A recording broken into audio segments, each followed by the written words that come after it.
오늘 말씀은 예수님께서 6월절이 다가올 때에 예루살렘으로 내려오셔서 성전 가운데 머무르시다가 그리고 다시 갈릴리 지역, 갈릴리는 북쪽이잖아요. 그래서 북쪽으로 가시려고 하는 과정 가운데에 일어난 말씀입니다. 그래서 북쪽에 있는 갈릴리로 가시려면 딱 두 가지 방법이 있어요.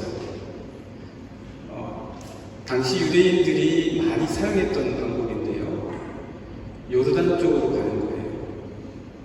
당시 그 지역을 어떤 식으로 불렀냐면 베레아, 그리스 마케도니아 쪽에 있는 베레아 말고요. 베레아라고 했습니다. 그래서 그 베레아는 예전에 구약시대의 길르앗 지역 그리고 루벤 갓지파 등이 머물던 곳이었었죠. 그러니까 요단강을 건너서 북쪽으로 올라가는 방법이 하나가 있습니다. 당시 유대인들은 거의 그런 방법을 사용했습니다. 왜냐하면 사마리아를 통과하고 싶지 않아서였습니다. 사마리아는 상대하고 싶지 않았었던 거죠. 요즘도 지금은 모르겠습니다. 예전에 군대에 다녀오신 분들은 자신이 근무했던 곳을 향해서는 인사도 하지 않는다. 제가 약간 누그러뜨려서 말씀을 드린 겁니다. 그쪽으로는 쳐다보고 싶지 않다는 그런 이야기가 있듯이 유대인들은 사마리아 쪽을 통과하고 싶지가 않아요.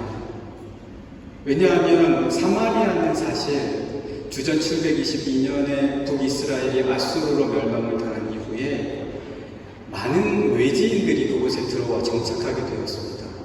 그러다 보니까 하나님에 대한 신앙뿐만 아니라 여러 종류의 다양한 이방신들이 들어오게 되었지요. 그러면서 거의 우상 숭배만이 아니라 다신에 빠지는 그런 문화적인 토양이 생겨버리게 되었습니다. 그러니까 아주 신앙심이 강했던 유다 사람들은 그들을 동포라고 부르고 싶지 않았었고, 그리고 사마리아 사람들은 그래도 우리는 동포다라고 주장하고 싶어 했겠지만 그것을 받아들이고 싶지 않았던 거예요. 그래서 웬만해서는 갈릴리로 가려면 저 베레아 쪽으로 해서 그 위쪽으로 올라가면 데가볼리라는 지역이 또 있습니다. 예수님께서도 베레아 지역도 가셨고 성서에서는 베레아 지역을 가실 때에 주님께서 유대 건너편, 요단 건너편으로 가셨다 이런 식으로 표현이 많이 되어 있습니다. 그럴 때는 베레아 지역이나 데가볼리 지역으로 가신 경우입니다. 데가볼리는 헬라어죠. 데가와 볼리가 합쳐진 말입니다. 데가는 헬라어로 열이라는 뜻이고, 볼리는 여러분 잘 아시는 것처럼 폴리스, 도시라는 거죠. 성. 그래서 10도시가 모여있는 지역을 데가볼리다라고 했습니다. 그래서 유대인들이 갈릴리의 북쪽 지역에서도 살고 있었는데 그곳으로 가기 위해서는 사마리아보다는 베레아나 데가볼리를 통해서 갔다. 그런 거죠. 그런데 오늘 말씀을 보시게 되면 사실 저희가 4장 1절부터 보지는 않았지만 1절부터 보시게 되면 주님이 갈릴리로 가시려고 하는데 흔히들 가는 코스로 가지 않으시는 거예요. 여러분, 주님께 인도함을 받는 우리 그리스도인들의 삶에서 흔히 이끄시는 곳이 다를 수가 있습니다. 우리가 일반적인 사람들의 삶처럼 왜 평탄하지 못하고, 왜 일반적이지 못하고, 왜 그냥 고통으로 살고만이라도 싶은데, 왜 이런 때로는 받아들이고 싶지 않은 특별한 코스로 나를 코스워크 시키시는가? 제자들은 의아했죠. 왜 주님께서 하필이면 모두가 다 가는 저 베레아와 데가볼리 길로 안 가시고 왜 하필이면 사마리아를 통과해서 갈릴리로 가시겠다고 하는가? 여러분 혹시 내가 남다른 길로 가고 있다고 생각하십니까? 주님께 한번 물어보십시오. 자꾸 내 안에서 답을 찾으려고 하지 말고 주변 사람들에게 물어볼 수도 있겠죠. 그러나 주님께 한번 물어보십시오. 주님이 답을 가지고 계세요. 왜 이 길로 너를 이끌고 인도하고 있는지 주님께서 답을 가지고 계시고 주님이 아니면 누가 답을 가지고 계시겠습니까? 여러분 우리 가운데 누가 그 인생의 미래 아니면 현재 벌어지는 일들에 대한 코스에 대한 모든 답을 갖고 있는 사람이 누가 있습니까? 제가 장신대 다닐 때 그 후곡동 쪽에 보면은 점 치는 집들이 굉장히 많아요. 무당 들어가서 한 번은 신학교 때 수업 중에 하나가 인터뷰해오는 거였어요. 그래서 거기 가서 인터뷰를 받아오는데 저는 못 갔어요. 저는 자신도 없고 용기도 없어서 못 갔는데 정말 거기 가서 인터뷰를 받아온 친구가 있었어요. 그런데 가는 데마다 다 달라요. 누가 알겠습니까? 주님께서 오늘 제자들을 데리고 특별한 코스로 가시는 거예요. 제자들은 앞으로 무슨 일이 벌어질지 모르겠죠, 당연히. 그러나 주님은 아셨겠죠. 제자들은 그저 빨리 이 사마리아를 통과했으면 좋겠다. 그렇잖아요. 우리는 특별한 길로, 좀 원치 않는 길로 갈 때는 빨리 통과해서 내가 아는 길, 나에게 익숙한 길, 내가 좋아하는 길로 가고 싶다. 그러겠죠. 그런데 거기에 가다 보니까 제6시가 되었다라고 합니다. 6시는 유대 시간으로 정오예요. 그러면 점심때가 됐잖아요. 점심때가 됐으니 주님께서는 시장하실 것이고 그래서 제자들이 점심을 구하러 이제 동네로 들어가는 거예요. 그럼 점심을 구해서 오는 게 쉽겠습니까? 빠르겠어요. 저희들 작년에 터키에 갈 때 미리 예약을 했는데도 불구하고 그 예약이 참 어려워요. 한번 쉽게 식사를 먹기 위해서는 준비를 많이 해야 돼요. 근데 이 당시에 이분들이 미리 예약을 하고 가겠습니까? 어떻게 가겠습니까? 정오가 되고 6시가 되었으니까 식사를 준비하러 제자들은 이제 빨리 간 거예요. 제자들의 마음은 이해가 됩니다. 우리 주님 빨리 식사거리를 드려야 되겠다. 그 마음이 얼마나 좋습니까? 그래서 이제 식사를 구하러 동네에 들어가는 거예요. 빨리 통과해서 가고 싶었겠지만. 그런데 그때 사람들은 여러분 우리가 이번에 요르단 가겠지만 스페인만 가더라도 정오 낮 되면은 자잖아요. 너무 뜨거우니까. 너무 뜨거워서 잠자고 그때는 활동을 하지 않습니다. 스페인만 하도 그런데 이 중동 지역이 어떻겠어요? 저희도 이번 요르단 가는데 제가 요즘 온도를 한번 보고 있습니다. 저희도 지금 온도가 막 30도 되니까 다들 덥다고 지쳐하는데 그 다음 주 지난주가 되니까 20도대로 내려갔어요. 그러니까 이제 또 추운 거예요. 이 서늘한 거예요. 그런데 요르단 온도를 보니까 지금 34도, 35도 이래요. 이게 한낮이 되면 이게 어마어마하게 더울 거란 말이죠. 그럼 그때는 사람들이 안 달려요. 웬만해서는 바깥 일을 삼가하죠. 서늘할 때 아침, 저녁으로 다 일을 본단 말이에요. 주님이 얼마나 더우셨겠어요. 그래서 수가성에 이르렀을 때에 야곱의 우물 곁에 앉으시게 되었는데 당연히 물을 드시고 싶으셨겠죠. 그런데 물들 그릇이 없는 거예요. 그런데 아무도 안 다녀야 할 그 시간에 한 여인이 물을 끌어나오는 거예요. 자, 여러분, 이때의 문화의 남녀가, 그것도 유대인이 사마리아 여인, 필시 사마리아 여인이었을 텐데 그 여인, 한 번도 미리 보지 못한 낯선 사람과의 대화를 하기라는 것은 쉽지가 않습니다. 그런데 그때 이 여인이 물을 들어갔다는 것은 이유가 있는 거예요. 그런데 나중에 보시면 아시겠지만 제자들이 돌아와서는 그 모습을 이상하게 여겨요. 주님은 이 여인이 나왔을 때 이상하게 여기시지 않았어요. 무슨 차이가 있는 겁니까? 뇌과학자들은 우리가 이 우측편 뇌에 마음을 공감할 수 있는 부분이 있다고 합니다. 이 우뇌의 대상 피질에 마음을 공감할 수 있는 게 있다고 해요. 그러면서 두 가지 기능이 활동을 한다고 하는데 첫 번째 기능은 뭐냐면 마음의 채움이라고 합니다. 마음의 채움. 그러니까 전문 그들의 용어를 따지자면 mindfulness. 상대방에게 마음을 채우는 거예요. 그렇지 않으면 공감이 일어나지 않다라는 거죠. 그냥 한번 쓱 봐서는 그 사람을 알 수가 없는 거예요. 주님은 이 여인이 나올 때에 이 여인이 어떤 여인인지 이미 아신 거예요. 왜 그 시간에 나올 수밖에 없었는지를 다 보시는 거예요. 그래서 그 여인에게 필요한 말이 무엇인지도 다 알고 계신 거예요. 그러면서 그 여인에게 그 대화를 이끌어 가시는 거예요. 근데 제자들은 어떻습니까? 제자들은 와서 보니까 좀 이상해요. 왜 주님이 유대인인데 사마리아인하고 그것도 낯선 여인과 대화를 하는가?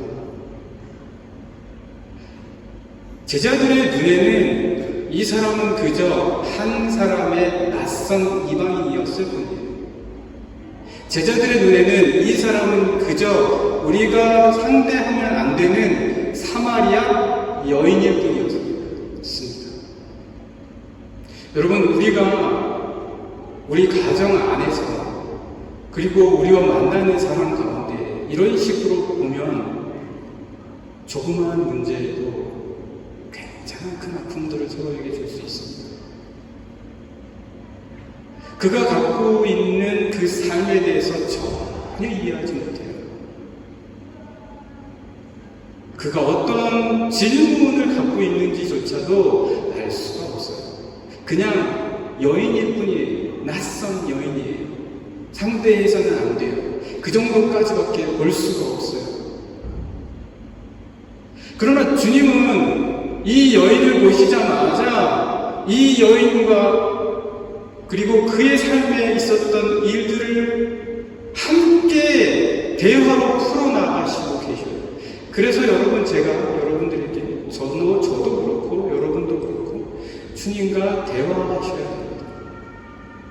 주님과 질문하셔야 됩니다. 주님께 대화할 수 있는 것, 우리 크리스찬들이 세상 사람들과 다른 게 뭡니까? 신앙생활이라는 게 뭐예요? 주님과 대화할 수 있냐 없냐예요. 여러분, 세상은 주님과 대화한다 그러면 무슨 말인지 이해를 못해요. 우리 가운데도 그런 사람이 있을까요? 없겠죠. 우리는 주님과 대화할 수가 있습니다. 왜냐하면 주님은 인격적인 분이시죠. 말씀이 육신이 되어 이 땅 가운데 오셨다라는 그 사건이 오늘 우리가 매일 큐티할 때마다 그 말씀이 우리에게 인격으로 다가오시잖아요. 그분이 말씀을 하신다. 왜? 우리의 마음에 이미 무엇이 일어나고 있는지를 다 아시고 계시기 때문에. 여러분, 주변에 많은 사람들에게 묻고 자문을 구하는 것도 좋아요. 그러나 주님과의 질문과 대화의 시간을 반드시 지켜나가시는 우리 영락의 모든 성도님들이 되시기를 간절히 축복합니다. 아침에 하루를 시작하면서 주님과 대화하십시오. 주님, 제가 오늘 이 하루에 아침을 시작할 때에 하루를 지켜나갈 수 있는 힘을 주십시오. 주님, 제가 어떤 상황에 닥칠지 과연 저는 모르나 주님은 아시니까 그때 제가 섣불리 행동하지 않고 주님께 묻게 해주십시오. 주님께 답이 있다라는 것을 잠시도 흔들리지 않는 마음을 갖게 해주십시오. 그런데 이런 마음들이 쉽게 빼앗긴다는 거죠. 제자들은 왜 그런 마음을 빼앗겼냐라는 거예요. 오늘 말씀을 보시면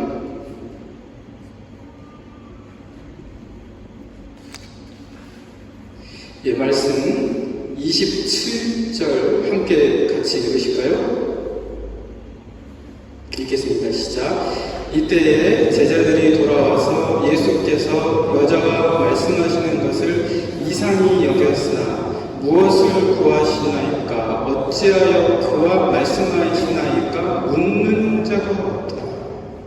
왜 함으로쓸까? 분명히 이상하게 생각했는데, 물론 주님이 하시는 일은 당연히 이유가 있겠지라고 생각하고 존경하는 마음에서 안 물어봤을 수는 있습니다. 다 맡긴다라는 차원에서 물론 좋습니다. 그러나 주님은 묻기를 원하세요. 여러분, 불의한 재판관 아시죠? 안 들어주면 계속 가서 간청하는 거예요. 불의한 사람도 계속 와서 묻고 이야기하고 간청하면 그것에 대한 해결책을 내어놓는데 왜 하나님께 안 묻냐? 한두 번에 맞는데요. 아니, 주님이 말씀하실 때까지 내 안에 주님께서 음성을 들려주시고 확실하게 말씀으로 나에게 제시해 주실 때까지 간청 계속 주님께 묻는 것입니다. 그게 그만큼 갈급하기 때문 아닐까요? 자, 그런데 여기 제자들은 안 물어봤어요. 핏 보면 이게 지금 그들에게 있어서는 큰 문제가 아니에요. 이 여인은 신경 쓸 시간이 없어요. 주님은 이 여인이 굉장히 지금 중요해요. 그래서 이 여인과 끊임없이 말씀을 나누어 주셨어요. 근데 제자들은 지금 이 여인은 별로 신경 쓰고 싶지 않아요. 그러니까 안 묻는 거예요.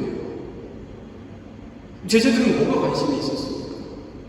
그럼 한번 말씀 보실까요? 이 여인이 바로 동네로 들어가자마자 제자들이 무슨 말을 하는지를 보면 알 수 있어요.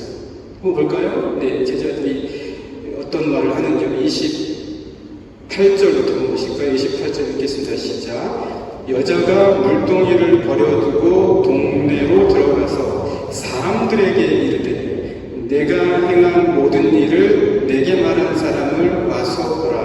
이는 그리스도가 아니냐. 그들이 동네에서 나와 예수께로 오더라. 그 사이에, 자, 이제부터 제자들이 한 말이 나옵니다. 같이 읽겠습니다. 시작. 그 사이에 제자들이 청하여 이르되 랍비여 잡수소서. 뭐가 제일 급한 겁니까, 제자들? 이 여인의 상황이나 이 여인의 사정이 중요하지 않아요. 지금 제자들은 먹는 게 중요해요.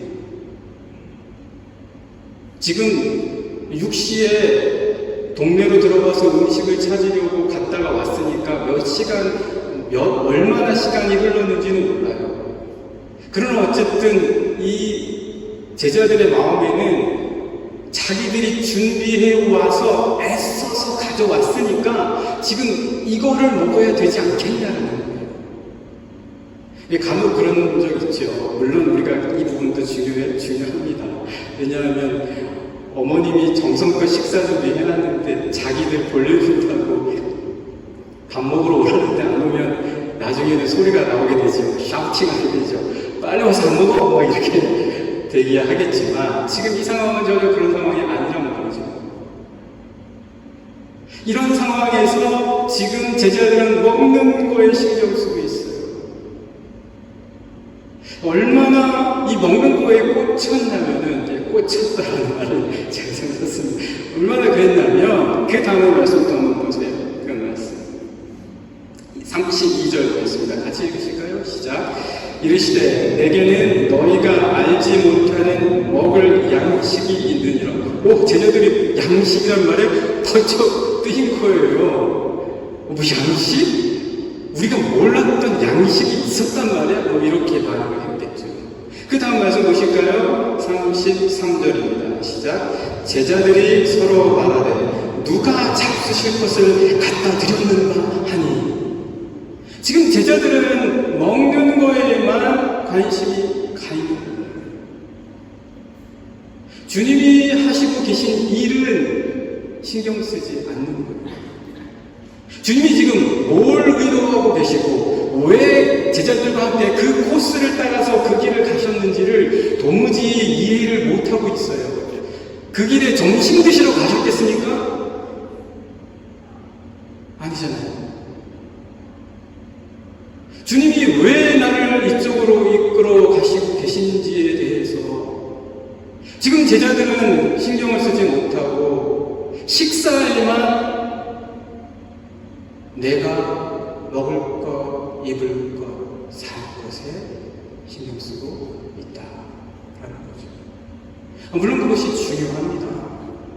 그런데 그것이 어디에서부터 비롯되었느냐에 대한 분명한 믿음이 여러분들에게 주님이 왜 지금 나를 이렇게 인도하시는지에 대한 눈을 뜨게 해주실 줄 분명 믿습니다.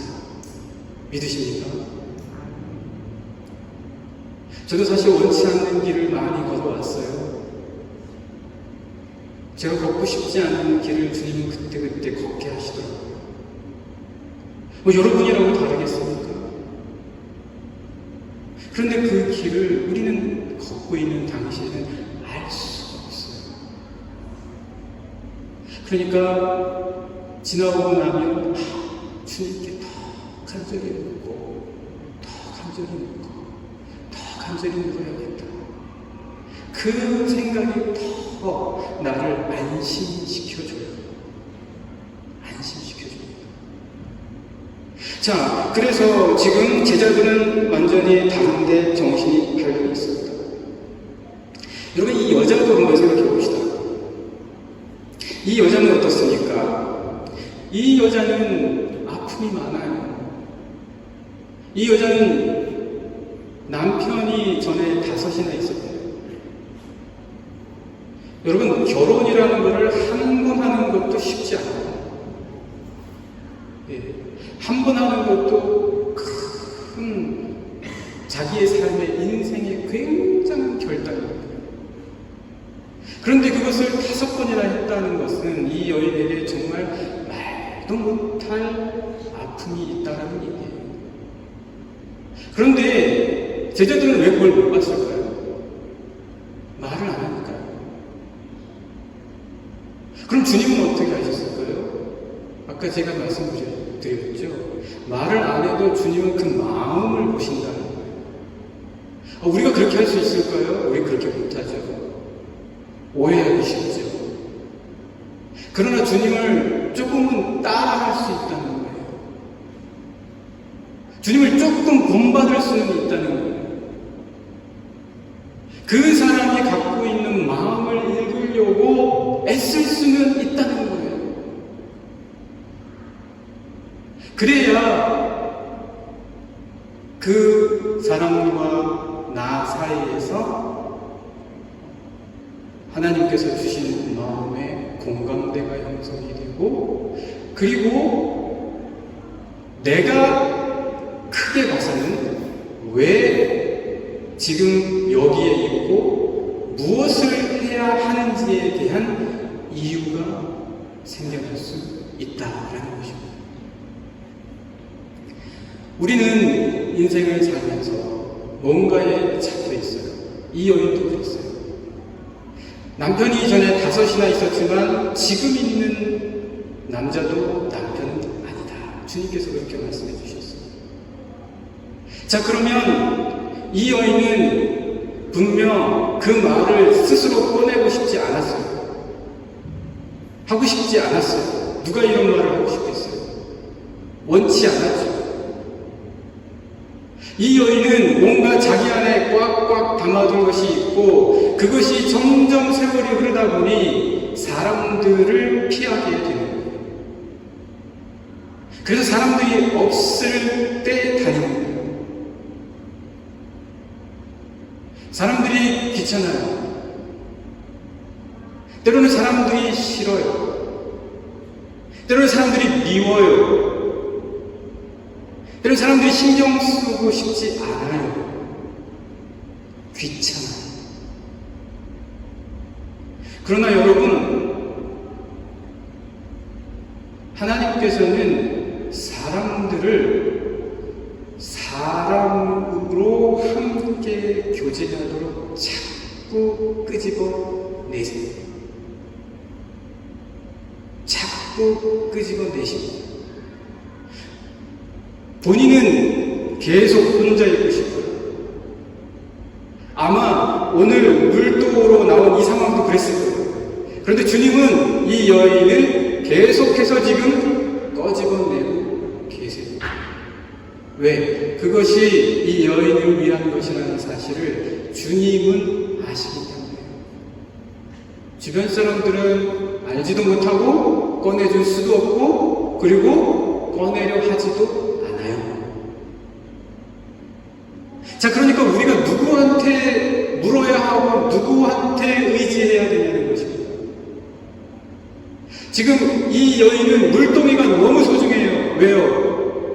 사람들의 낯을 피해서 왔다 갔다 하면서 물을 떠오기 위해서는 이 물동이가 정말 필요하다. 자기가 이 복잡하고 이 귀찮고 원하지 않는 세상에서 벗어날 수 있는 길이 물동인 거예요. 그런데 오늘 이 여인에게 도대체 어떤 일이 벌어졌길래, 여러분 28절 말씀 같이 읽으셨죠? 28절입니다. 같이 한 번만 더 보실까요? 시작. 여자가 물동이를 버려두고 동네로 들어가서 누구에게 갔다고요? 사람들에게 갔다는 거예요. 누가 미리 와서 이 여인과 동네 사람들 사이에 중재를 시켜준 것도 아니에요. 이 여인에게 좋은 제안을 해준 것도 아니에요. 그런데 도대체 이 여인에게 일어난 이 변화는 무엇 때문입니까? 아무것도 없어요. 주님과 대화한 것 밖에는 없어요.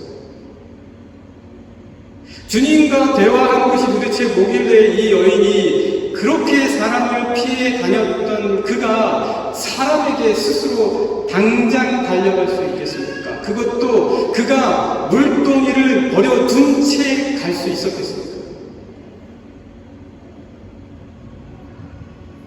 그것은 이 여인이 주님과 대화를 통해 자신이 하나님 앞에 한 영혼이라는 것을 보기 시작합니다. 사람들을 뭘로 보기 시작한 거죠? 영혼으로 보기 시작한 거예요. 여러분, 우리 주변의 사람들을요, 영혼으로 보십시오. 그냥 단순히 사마리아 여인이라고 껍데기로 보지 마시고, 단지 이 사람은 독일 사람이다 라고 생각하지 마시고, 영혼이라는 틀에서 사람들과 주변에 있는 분들을 바라보실 수 있는 모든 분들이 되시기를 간절히 축복합니다. 그러면 그때부터 나에게는 변화가 있어요. 영혼으로 바라보기 시작할 때부터는 내가 해야 될 일과 그리고 내가 여기 있는 이유와 그리고 물동이와 같이 내가 붙잡고 싶었던 것들을 자연스럽게 내려놓는 변화가 생겨나기 시작합니다. 겉에 있는 것으로만 바라보기 시작하면 절대로 이런 변화는 일어날 수가 없어요. 보이지 않고 볼 수 없기 때문입니다. 그래서 주님은 이렇게 말씀하십니다. 자, 한번 보실까요? 34절부터 한번 보시죠. 제자들에게 너희가 알지 못하는 먹을 양식이 있다, 이렇게 이야기하시니까 제자들이 도무지 이해를 못하는 거예요. 그래서 주님께서 설명해 주십니다. 34절 같이 읽어보시죠. 시작. 예수께서 이르시되 나의 양식은 나를 보내신 이의 뜻을 행하며 그의 일을 온전히 이루는 이것이니라. 너희는 넉 달이 지나야 추수할 때가 이르겠다 하지 아니하느냐. 그러나 나는 너희에게 이르노니 너희 눈을 들어 밭을 보라. 휘어져 추수하게 되었도다. 여러분, 여기서 주님이 너희들은 지금 넉 달이 지나야 추수할 때가 될 것이다 라고 말한다 라고 하시잖아요. 그러니까 지금은 뭐 특별히 할 일이 없는 거예요. 굳이 내가 뭘 해야 될지 자기가 해야 할 일에 대해서 알 수 없고 이해를 못하는 거예요. 그런데 주님은 너희가 지금 할 일이 있는데 왜 할 일이 없다라고 하냐라고 말씀하시는 거예요. 너가 지금 뭘 해야 되는지 왜 모르냐라는 거예요.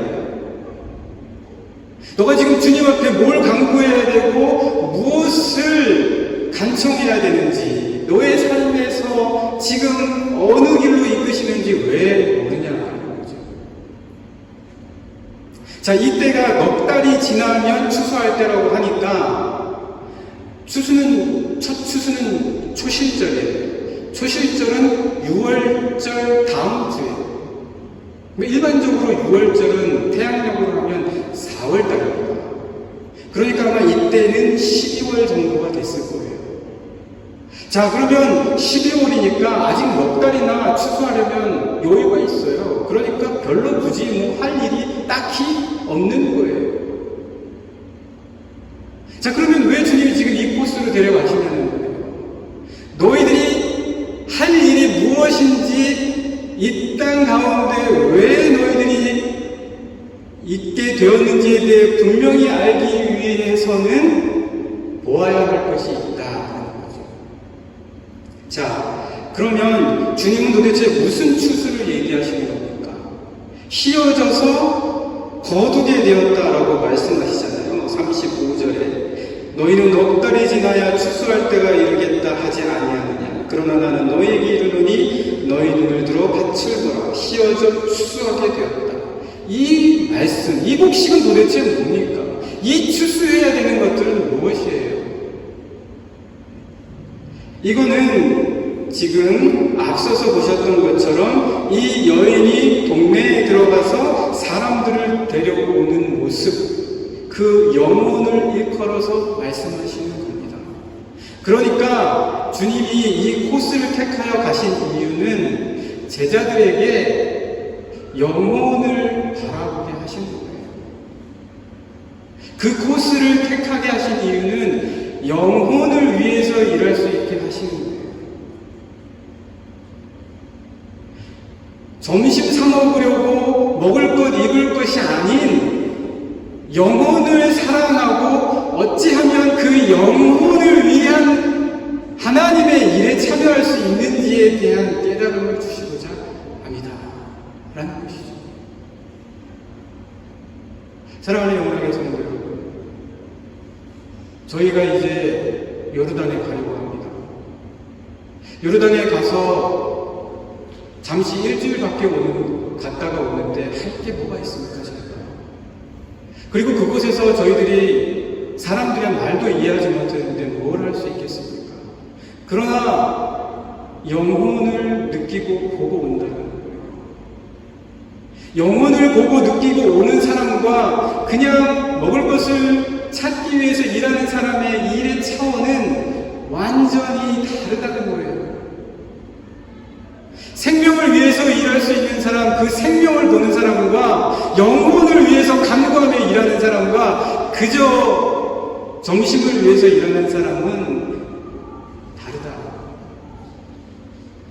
영혼을 위해서 일하는 사람에게는 하나님께서 내가 심지 않은 것도 어떻게 하신다고요? 거두게 하신다. 내가 심지 않은 것도 거두게 하셔요. 영혼을 위해서 일하는 사람. 이 모든 우주 만물을 다스리시는 그분이 심지 않은 것도 거두는 즐거움과 기쁨까지 주신다. 영혼을 위해서 일해라. 왜 너희가 심은 것조차 거두지 못하냐? 한번 우리 말씀을 보실까요? 네, 이 말씀 보고 마치도록 하겠습니다. 36절부터 보시겠습니다. 36절 같이 읽겠습니다. 시작. 거두는 자가 이미 삭도 받고 영생에 이르는 열매를 모으나니 이는 뿌리는 자와 거두는 자가 함께 즐거워하게 하려 함이라.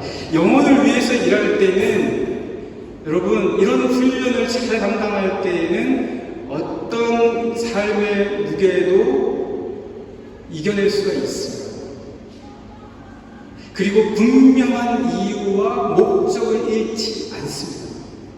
또 어떻게 되죠? 계속해서 한번 보시죠. 37절입니다. 시작. 그런즉 한 사람이 심고 다른 사람이 거둔다 하는 말이 옳도다. 여러분이 영혼을 위해서 일을 할 때에는 여러분이 사실 뭐 별다르게 큰 노력을 하지는 않았는데 그 영혼에 대해서 잠시 기도하며 그 영혼을 위해서 애쓰고 돌보는 마음으로 함께 했는데 내가 기울인 노력보다도 더 큰 힘으로 그 영혼이 살아나고 회복이 되는 것들을 간혹 보게 됩니다. 영혼을 위해서 일하는 방법을 알고 그 방법대로 일하기 시작한 사람들에게는 내가 심지 아니한 것까지도 거두게 하시는 즐거움과 기쁨을 맛보게 하신다. 그렇지 않다면 내가 심은 것조차 거두지도 못하는데요, 우리는? 여러분, 삶이 그렇습니다. 내가 심은 것조차 보장을 못해요.